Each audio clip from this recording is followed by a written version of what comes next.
Okay, if you're a teacher or a parent, you know there's a special kind of stress that comes with the territory, right?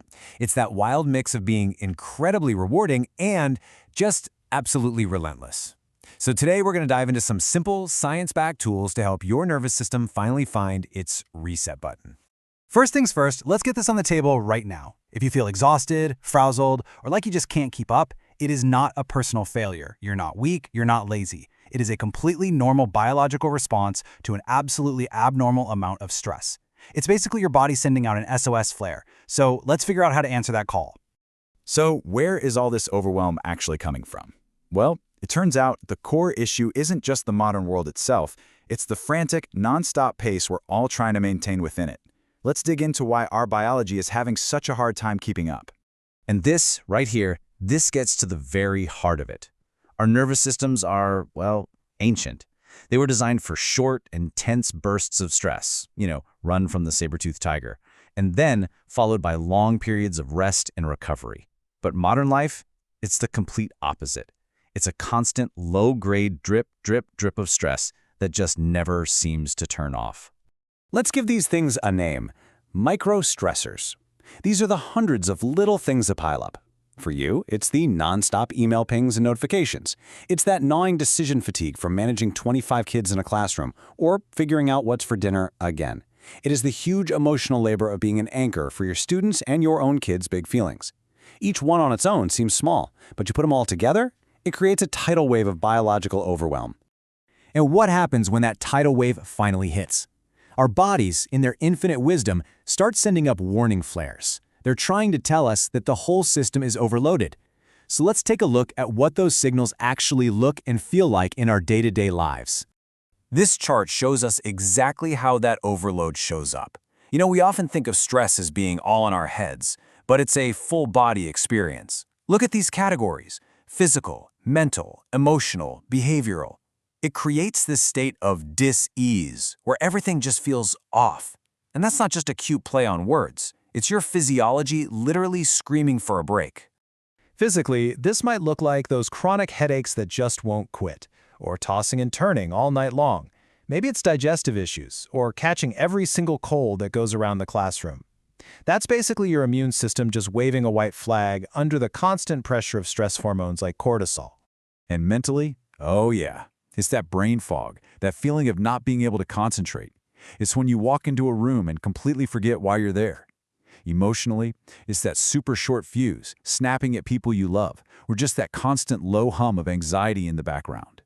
See, when your nervous system is in survival mode, it literally pulls resources away from the parts of your brain you need for focus, memory, and staying calm. So if the problem is wired deep into our body's ancient programming, it just makes sense that the solution has to start there too. We just can't think our way out of a physiological problem. What we need is what's called a body-up solution. Let's break this down. A top-down approach, like talk therapy, is fantastic. It uses your mind and your thoughts to change how you feel. But a body-up approach flips that script. It uses your body's own physiology to send a direct signal of safety up to your brain. This calms your thoughts and feelings from the ground up, creating a stable foundation that makes everything else just easier. This quote from trauma expert Peter Levine just says it all, doesn't it? Insight does not discharge survival energy. You can understand exactly why you're stressed. You can analyze it all day long. But that intellectual understanding doesn't actually release the pent-up stress energy, all that adrenaline and cortisol that's gotten stuck in your system. For that, your body has to get in on the action. Which brings us to this absolutely crucial idea: completing the stress cycle. Think about an animal in the wild. After it escapes danger, what does it do? It literally shakes to release all that survival energy. We humans need to do the same thing. But our modern lives, sitting at a desk, rushing from a tense meeting to school pickup, they often stop us from doing it. Somatic tools are how we consciously and physically complete that cycle. So how do we actually do this? Well, the really good news is you don't need to book an hour-long yoga class, unless you want to. All you need is a few minutes.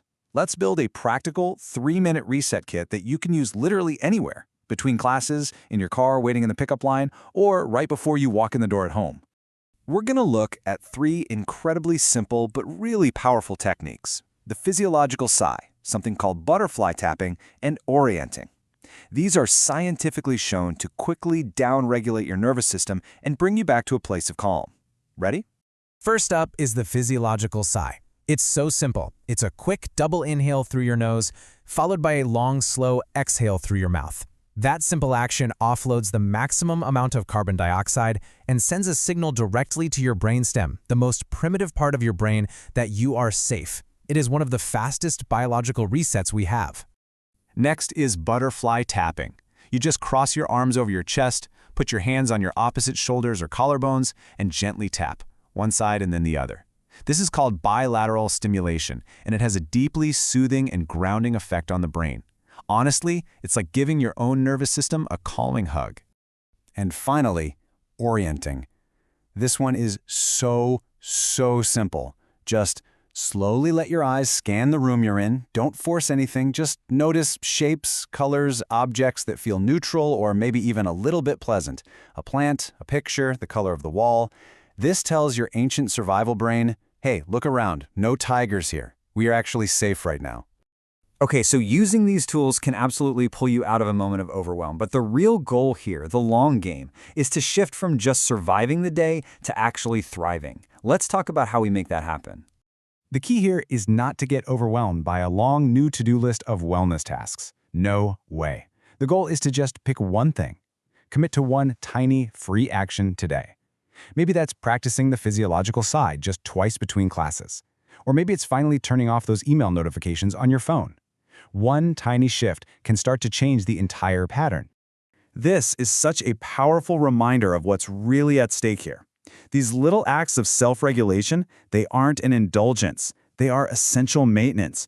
Proactively taking care of your nervous system is the absolute most effective way to protect your long-term health and your well-being. So, I want to leave you with this final thought to really chew on.